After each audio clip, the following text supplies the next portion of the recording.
Maswerteng gabi po mga ka-STL. Narito na po ang resulta ng STL Bataan para sa araw na to, 3rd draw, December 18, 2024. Araw ng Miyerkules. Naway ang mga natayaan niyo pong mga numero kanina ay manalo nawa ngayong gabing ito, 8 PM. Kaya kunin niyo na po ang inyong mga tickets.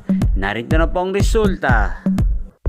Ang mga numerong nanalo sa STL Bataan ngayong gabing ito, December 18, 2024, 8 PM. Third draw result, 17 at 25 in exact order.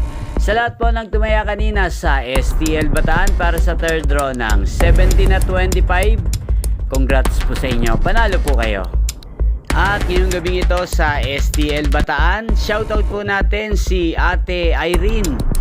Ate Irene ng Bataan, shoutout po sa iyo. Naway nasa mabuti ka pong kalagayan. At sa lahat po ng mga taga Bataan dyan, shoutout po sa inyo. Inyo pong napanood ang resulta ng STL Bataan sa channel na to, Roderick Hernandez TV. Maraming salamat po sa patuloy niyo pong panonood at pagsuporta sa aking channel. Magkita-kita pong muli tayo bukas ng alas 11 ng umaga dito po sa channel na to. Thank you for watching.